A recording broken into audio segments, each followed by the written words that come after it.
এই মামা যাবেন? হ্যাঁ যাও। তুমি হ্যাঁ মই তুমি রিকশা চালাও? তুমি যে রিকশা চালাও সেটা আমাকে বিয়ের আগে বলো নাই কেন? মুই আপনাকে কেন বলবো? আপনি কেডা? আমি কেডা মানে? আমি তোমার বউ। কি বলতেছেন? আপনি আমার বউ মানে? আমার বউ তো আমিন না, বরিশাল ভান্ডারিয়া থাকে গ্রামের বাড়িতে। সবুজ কি বলতেছো তুমি? এগুলো তোমার কি মাথা খারাপ হয়ে গেছে? সবুজ?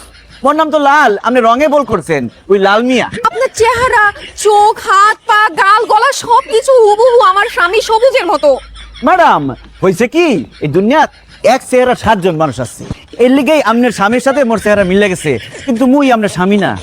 দোস্ত বাদ দে তো, তোর স্বামী রিক্সা চালাতে যাবে কেন? দাঁড়ান, আপনি যদি আমার স্বামী না হয়ে থাকেন তাহলে আপনার পাশে যে মোটা লোকটা, সে দেখতে হুবহু আমার স্বামীর সাথে যে মোটা লোকটা থাকে তার মতো, সে তাইলে আমার স্বামীর সেই সহকারীর মতো কেন দেখতে?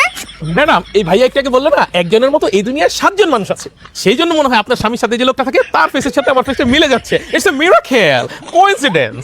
দূর, কি শুরু করলি এসব? বাদ দে তো। এই, আপনি একটা শার্ট খুলতেন। কি বলতেছেন? মুই শার্ট খুলবো কি পিন্নে? কারণ আমার স্বামীর বুকের মধ্যে একটা জন্ম দাগ আছে, কালো দাগ।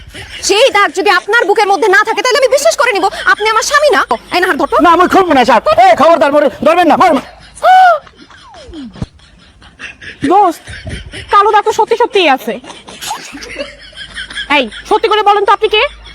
ধরা যখন পড়ে গেছি আর মিথ্যা কথা বলবো না শান্তি। আমি লাল মিয়া না, আমি সবুজ, তোমার স্বামী।